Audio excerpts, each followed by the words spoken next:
pulled the yellow pages off her shelf, and there turned out to be an experienced gender therapist right in downtown Olympia who was within my price range, because this was also back in the days when nothing was covered by insurance. So I called her up and made an appointment, and walked in and basically said, I want testosterone. And she said, why don't you sit down first and tell me who you are? What was your name? The Transamorous Network.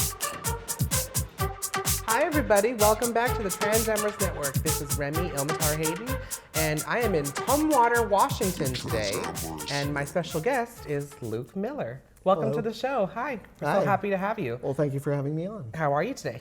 Not too bad. It's a nice day. It's beautiful outside. It's it turned spring at out last. so, yes, spring has sprung. I always Yes, love that. Yes. So tell me a little bit about yourself. What do you do for work?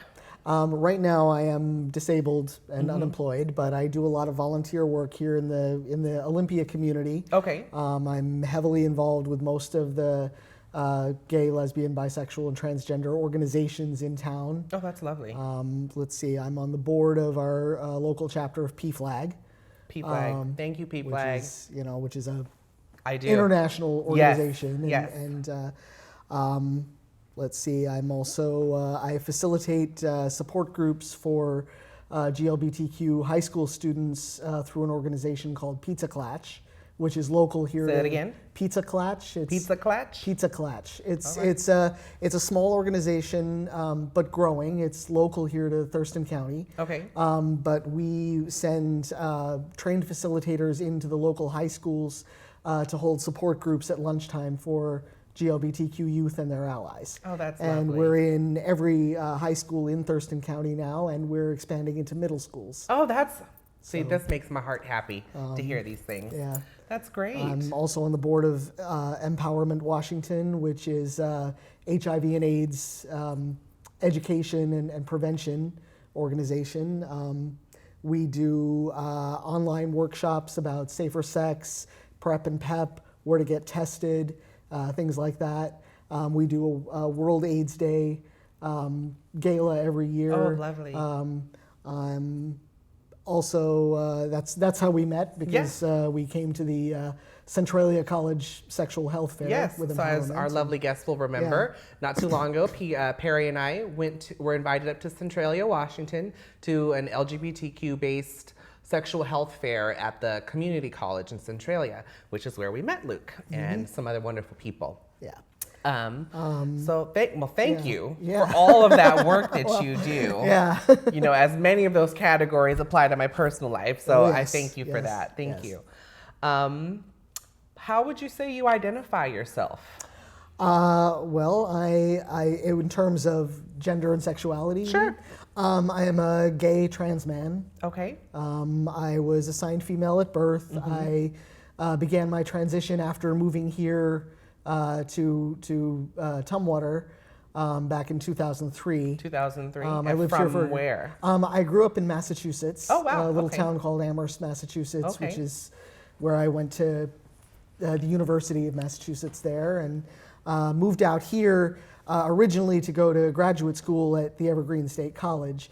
That didn't quite work out the way I planned it, but Such as life, right? but so I ended up just sort of settling here, and in 2005 I started my transition. So can you tell me a little bit more about your transitional process and how you came to your personal realizations and your personal choices of making that journey? Sure. Well, I had pretty much always identified as queer. I came out in high school originally as a lesbian. Right. I was a gay man too. Yeah. Right, yeah. And of course I graduated from high school in 1985. I'll let you do the math. Oh. You're looking good But, there, brother. All right. Yeah. For my age, yes.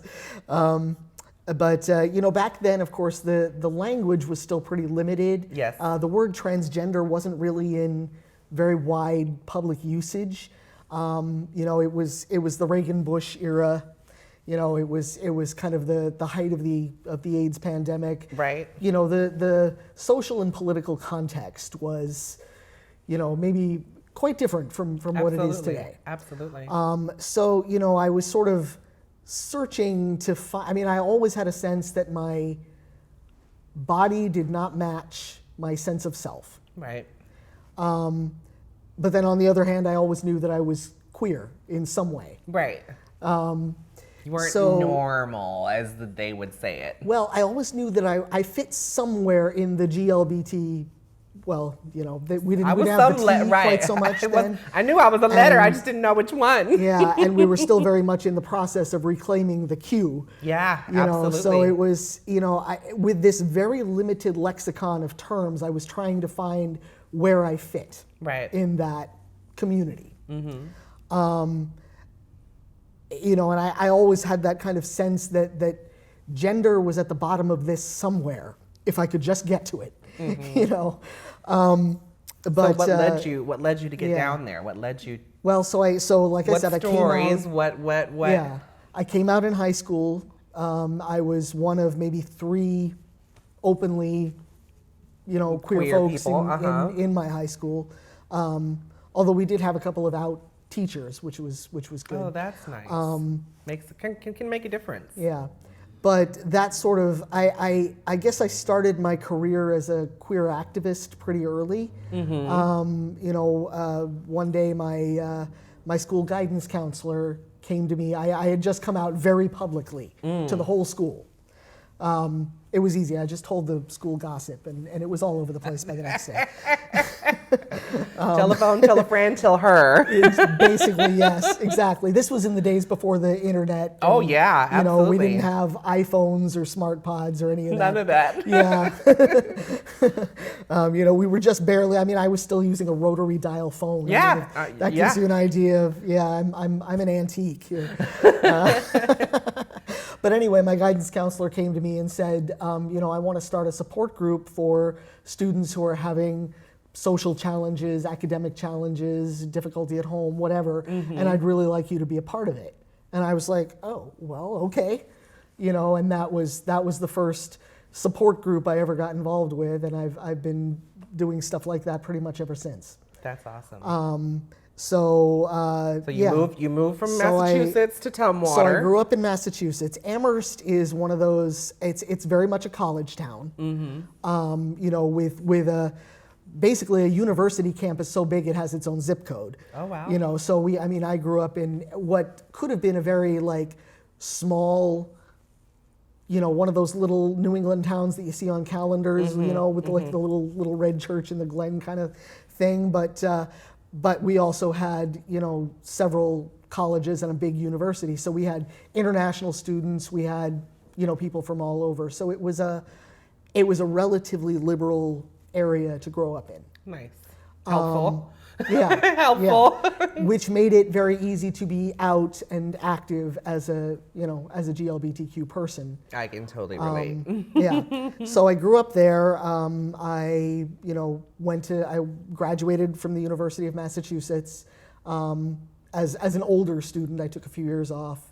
But then a few years after that, I decided to come out here to Washington State to go to graduate school at the Evergreen State College.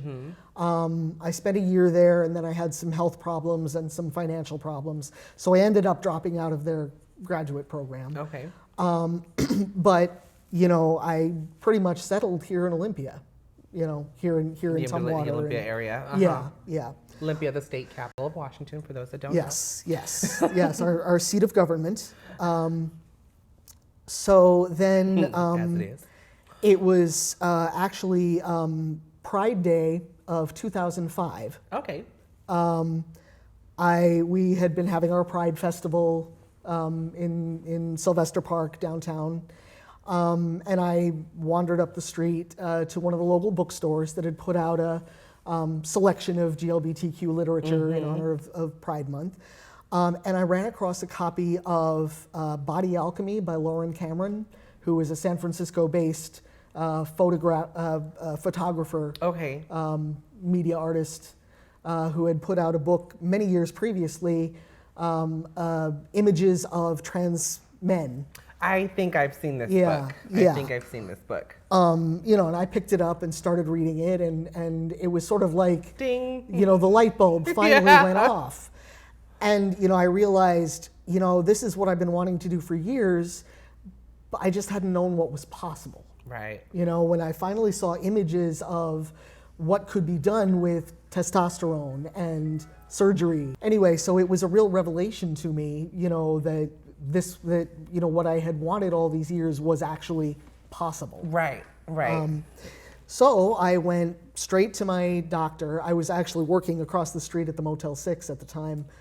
So I had health insurance after a fashion. So I went to my doctor. I said, I need to find a therapist. I looked up online and figured out about the, it was still the Harry Benjamin Association then, the standards of care and the usual, series of steps you have to go through to go through a gender dysphoria yeah, steps. Yeah, well, it was still gender identity disorder back Yeah. then in the DSM.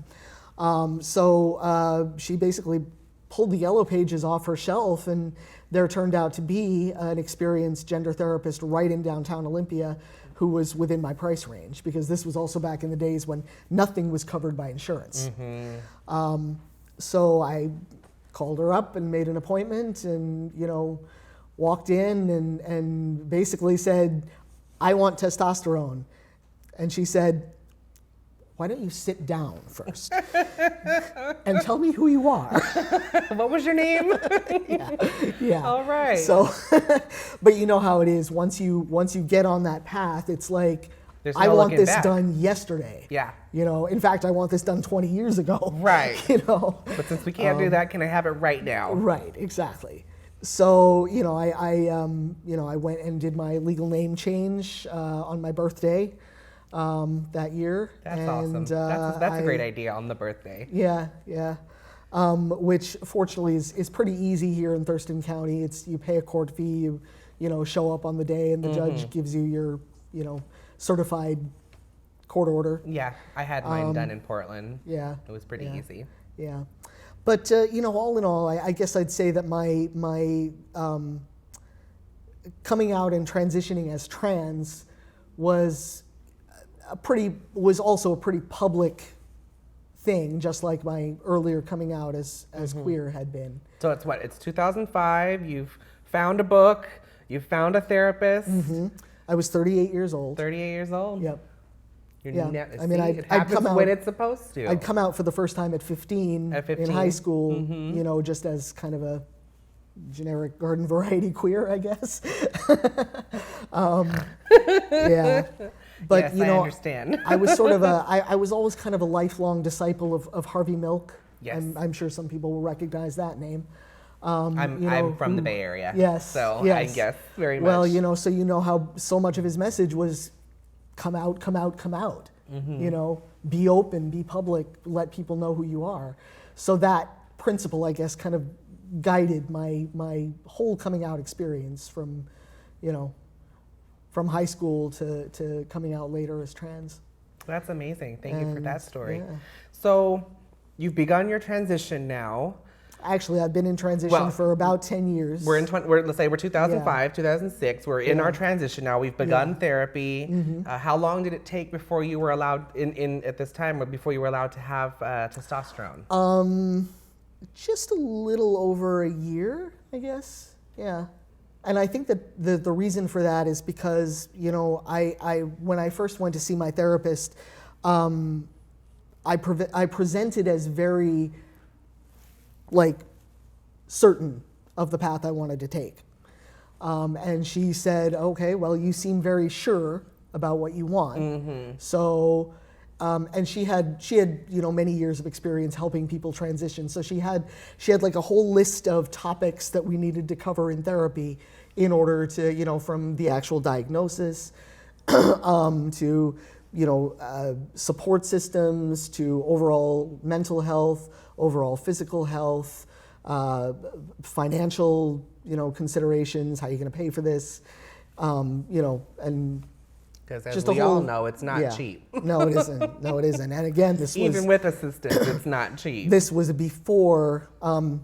Well, in 2006, here in Washington, gender identity and expression and sexual orientation were added to our Washington State Civil Rights non-discrimination law. job, And one of the areas in which people are protected is insurance, including health coverage, That's great. which basically means that anything that is in Washington, anything that is covered for a cisgender person by either private insurance or by state Medicaid also has to be covered for a transgender person. Absolutely. Which our Human Rights Commission interpreted as meaning that hormones, surgery, in some cases electrolysis, and possibly also therapy have to be covered. That's great. But at the time, of course, I was still working at the hotel, so I had private insurance, which then covered my testosterone. And so you said you had a very public transition. I told everybody who would listen. And how were you received? Pretty much. How was you've worked on you, you know what you want, and you're starting to share that with everybody else. How did everyone else receive that? Do Well, you you know have how it is supportive when family? Are you still in yes. contact with yeah. them? Oh yeah, yeah, That's great. yeah. I mean, you know how it is when some funny-looking round person comes bouncing into your business or your office and says, "I'm transitioning." I mean, what do you say? You say, "That's nice," congratulations. Yay for you. I have no idea what you're talking about, but you Right. look happy, so I'm happy for you. Yes, I do know. So yeah, I got pretty much entirely a positive reception. I mean, I guess anybody who wasn't on board with it was possibly just too intimidated to say so. I don't know. They didn't matter anyway. Yeah, exactly. So you've been received really well because Mm-hmm. you carried yourself with confidence, it sounds like. I think so. Where does that story come from? Where does the story of your confidence and your "this is me, like it or lump it" attitude kind of come from? Well, again, remember, I had many years of being a queer activist. Right, queer person. So, by the time I was ready to come out as trans, this was kind of old hat to me. Yeah. But I guess, I would have to say that probably the story begins with my mother, who was always my biggest ally and best friend and always very supportive of me. I grew up in a house that it had its problems, but two things I did not have to deal with growing up were homophobia in the home or transphobia, and I was not raised in any particular religion. So I think those two things, plus the fact that my parents were scientists, they were rationalists. My mother taught at Mount Holyoke College for 25 years. Oh, wow. Probably a good 2/3 of her friends and colleagues were lesbians. So, I grew up in about as gay-friendly a household as anyone could expect to grow up in at that time. And also, again, the town I grew up in, being right next to the university that had, by the way, the oldest LGBT student organization in the country that still existed at that time. It had formed in 1970, right after the Stonewall riots, and was still going, when eventually I became president. That's awesome. Hey, that's something to boast about, That's great. Yeah. So your mother was really... My mother was very supportive. And the rest of your family? Was your entire household as open? No. I mean, my household consisted of me and my parents. I grew up as an only child. My father actually was from Louisiana. And like most of his family, he was pretty much of a cultural alcoholic. And my mother and I kind of formed an early alliance in order to survive his abuse.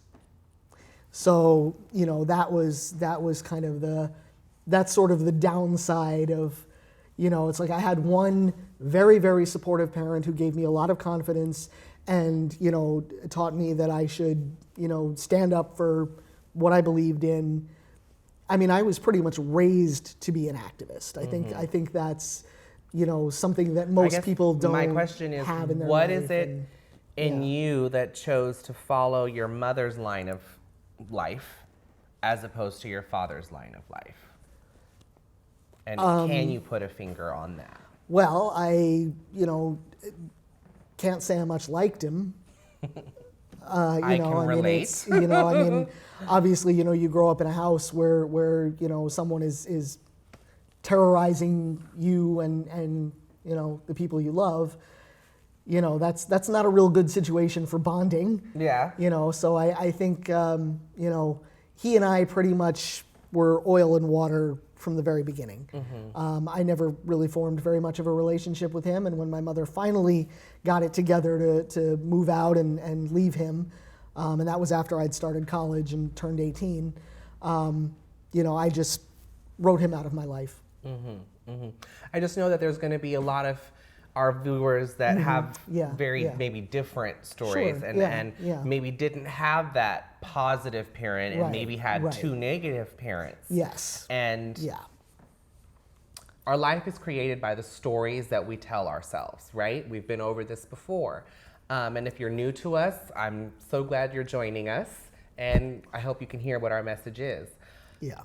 We all tell stories, and our stories are based off of the beliefs that we hold in our lives, and they start from before we're born. But really, you know, we start to create these stories at a very young age, and these are the stories we're given by our parents and by family members and the TV that we watch. And when we get into school, that starts to shape our stories, and other friends' stories start to become our stories.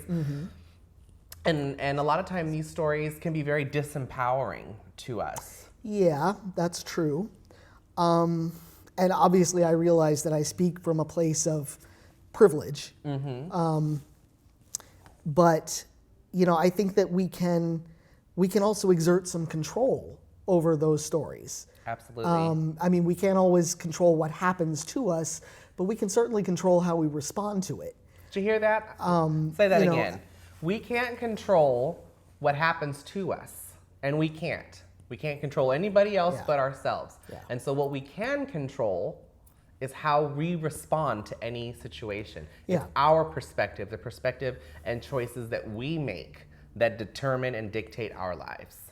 Yeah, I couldn't control the fact that I got an abusive alcoholic for a father, but I could choose at some point in my life to end a toxic relationship. Absolutely. You know, and that's, you know, that's, and to, you know, and as far as my coming out experience goes, like I said, I was a big, you know, follower of Harvey Milk and his philosophy, but, you know, I felt that, I mean, I had read and heard a lot of really horrific coming out stories, you know, of rejection and violence and, you know, all the terrible stuff that could happen.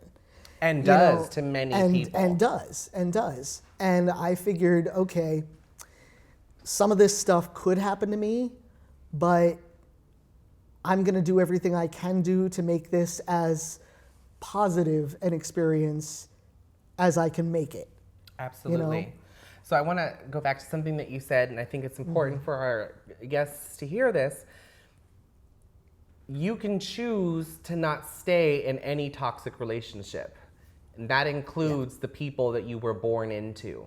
Yes. So if you were born into a family that is a toxic situation, you don't have to be tied to those people for the rest of your life if they make your life living hell. Yes. Period. Parents are not.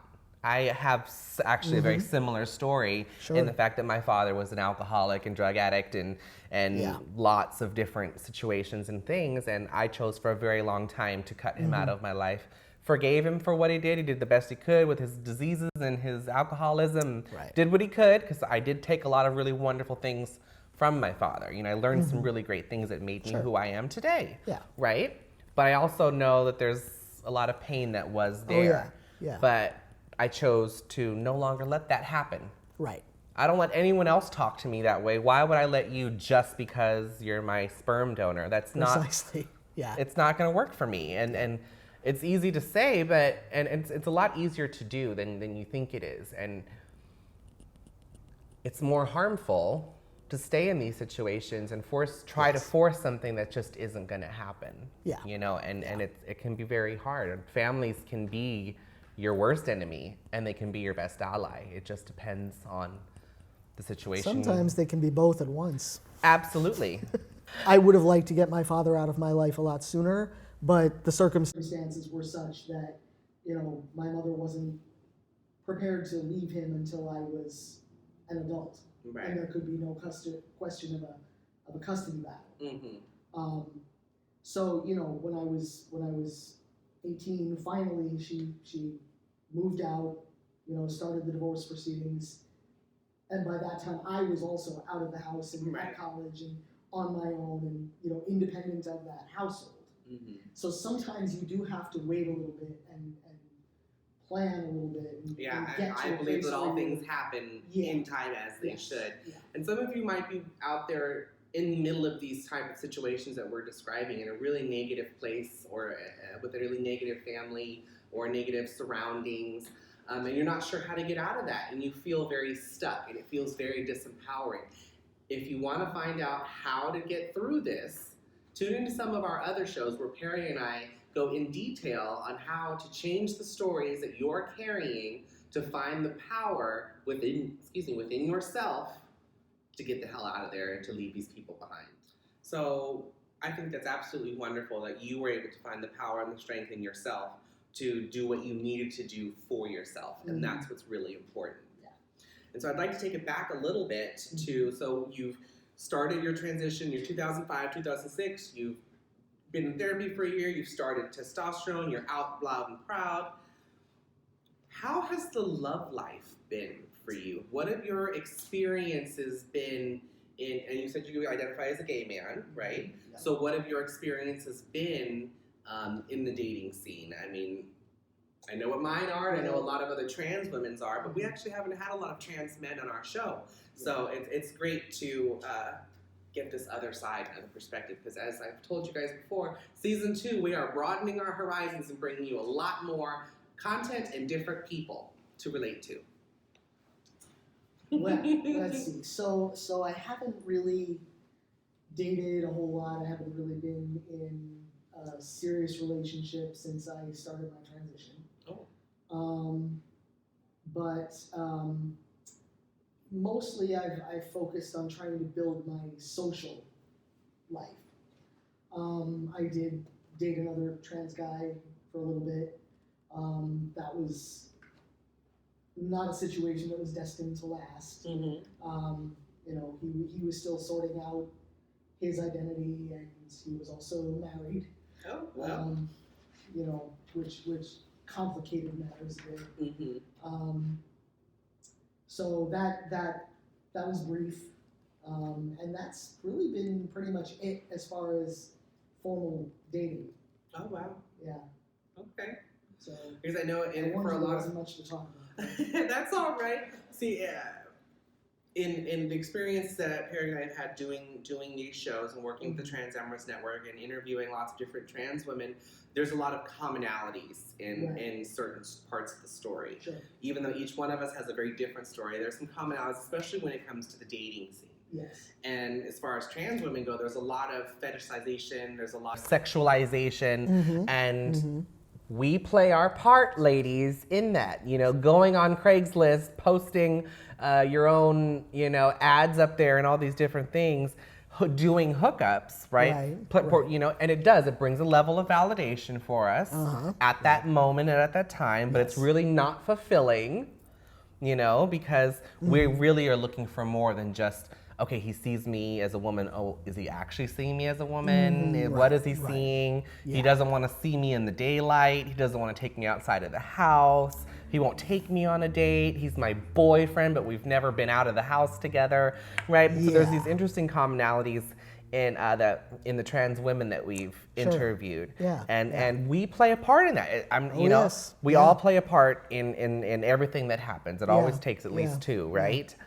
So I know that's been like a lot of trans women. I'm just Well, wondering it's funny if it's because- a similar, possibly not for yourself. Well, what you described, there's a lot of parallels to that in gay relationships too. Yes. You know, when you're someone who's very out and you're trying to date someone who's closeted, you run into a lot of the same issues. You know, we're supposed to be in a relationship, but you won't introduce me to your family, or you won't let me come see you at work, or you won't hold my hand in public. That's the kind of thing that has plagued same-sex relationships in a homophobic society forever. But for trans men, who identify as gay, there's a whole other set of challenges. I would imagine. Having much to do with especially if you're trying to date cisgender gay men. There are certain aspects of gay male culture Absolutely. that are sometimes make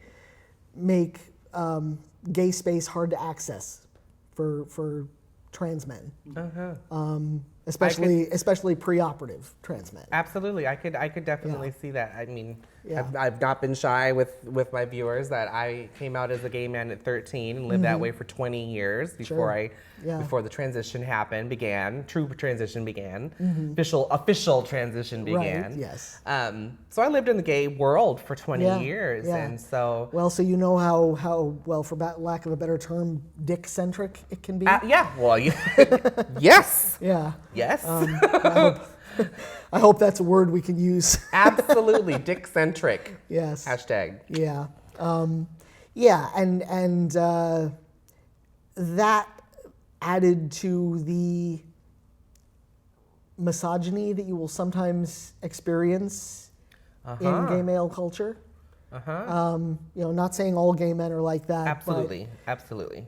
But some can be, if they are not prepared to see you as another man, they will view you as an interloper into their space. Yeah, absolutely. Yeah. It's very interesting. Like I said, I lived as a gay man for 20 years, but even within the gay homosexual community, especially years ago, I graduated in '99, so, but even at that time, there's not an understanding of transgender. Yeah, exactly. There wasn't like a knowing, especially in my personal experience, there's a little bit more understanding in the Black gay community because a lot of the Black gay community is actually run by the Black trans women. Well, yeah. Whereas in the white gay community, it's Yes. men, it's dick-centric. It's pretty and much. there's not an It's pretty much understanding. cisgender, Yeah. masculine, normative white guys. Yeah. Yeah. And there isn't an understanding of transgender, whether if it's male to female or female to male. They Right. don't They understand get it. drag queens, They but understand they don't really drag understand. queens. No, they don't. Yeah. They don't, because they don't. Yeah. Well, if you like guys, why can't you just be a feminine gay guy? Like, why do you need to put on a dress and go through all that? Like, why don't you they just don't get it. Yeah. There's just Yeah. not a getting it, Yeah. which is just so interesting to me because it was trans women who started the gay rights movement. You know what I mean? Like, we Yeah. always were a one, Right. but they've never allowed that to be. And it's stayed a little bit better in the Black and in the ethnic gay communities.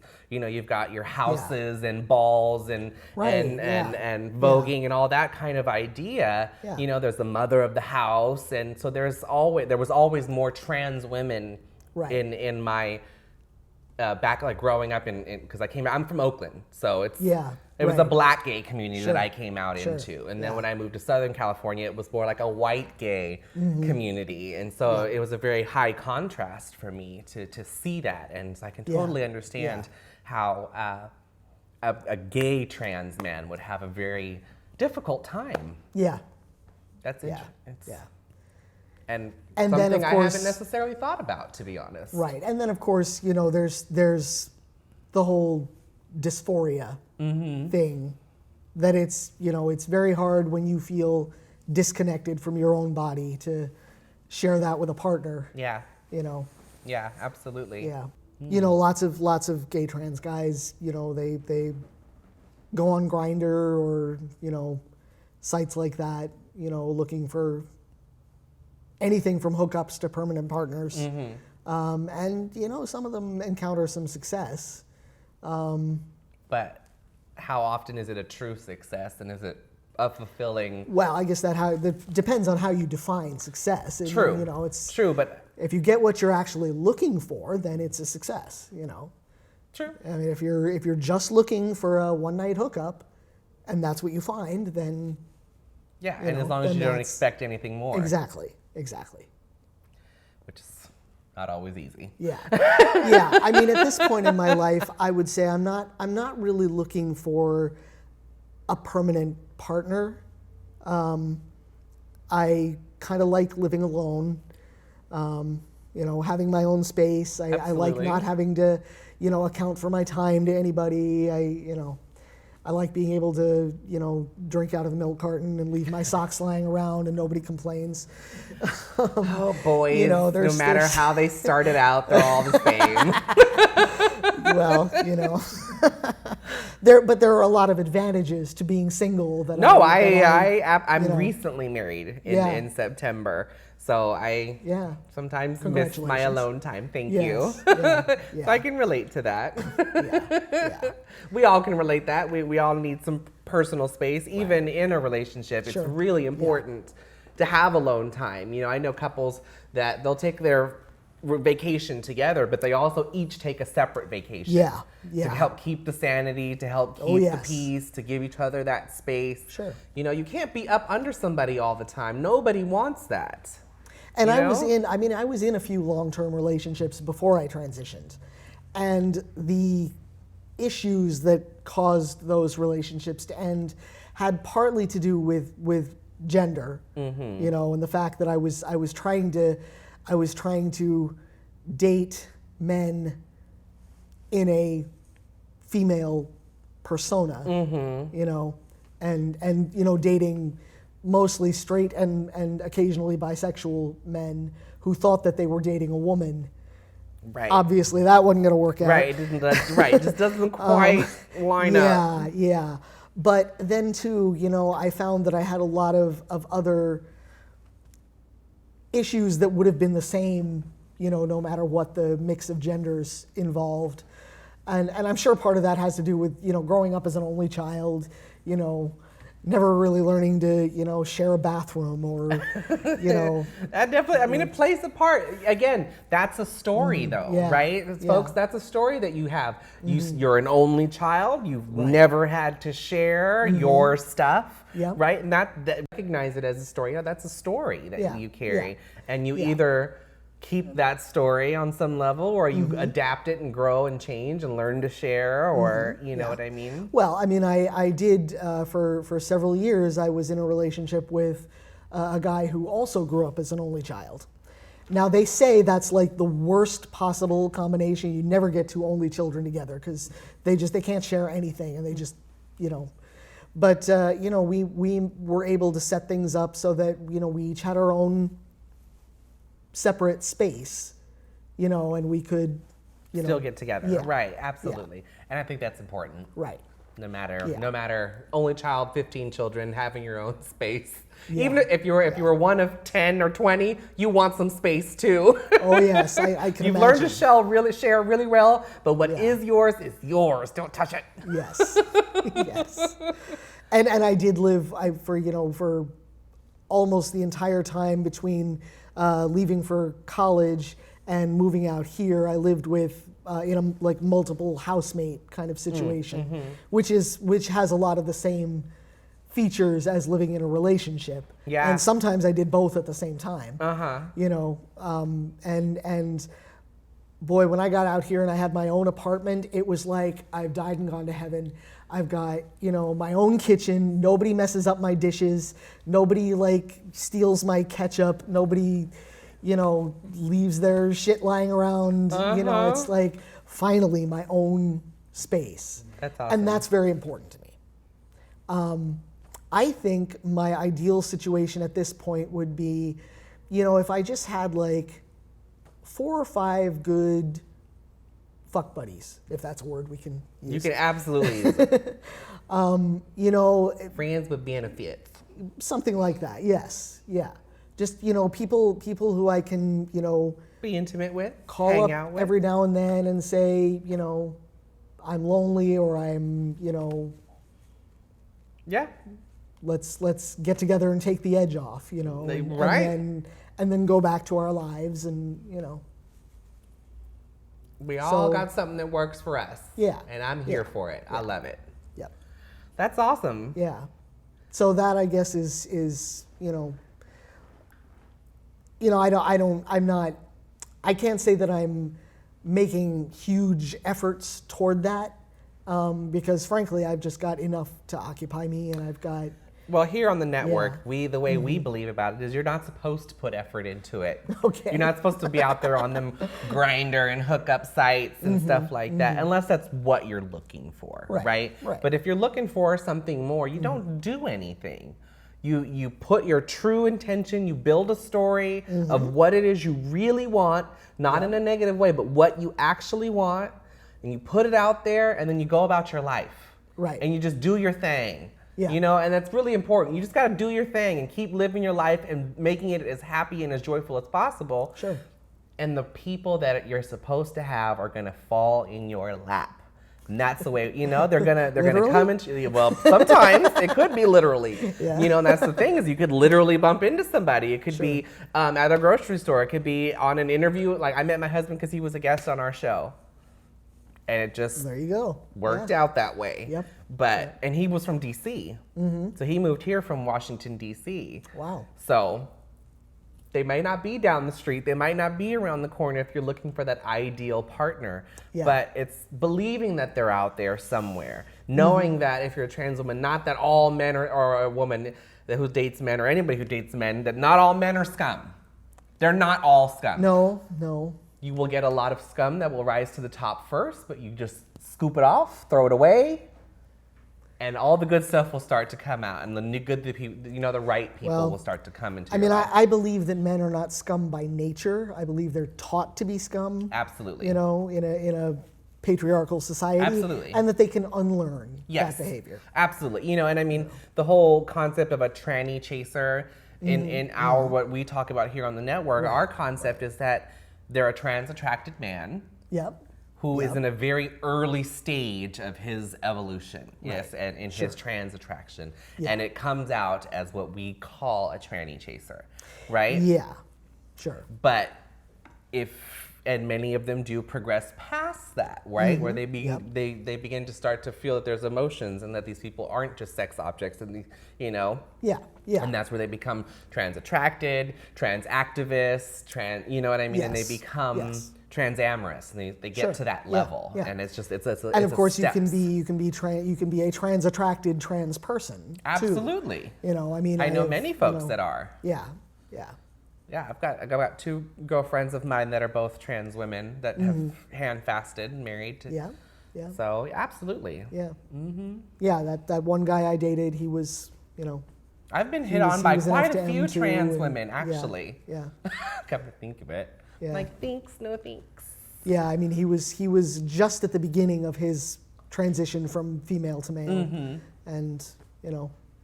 But that's all right. He's still a man. Just not there yet. Well, I should say there, because they're now using they pronouns. Okay. Their identity has evolved a bit since we were together. You know, that they're more non-binary now. That's awesome. So Hey, yeah, we all fit in somewhere. yeah, yeah. Oh yeah. Well, thank you so much, Luke. This Oh, has been a thank you. really great conversation. Thank you for being on the show with us today. Well, thank you for having This me. whole new Yeah. format is new, so I hope it worked out okay. I hope you guys liked it.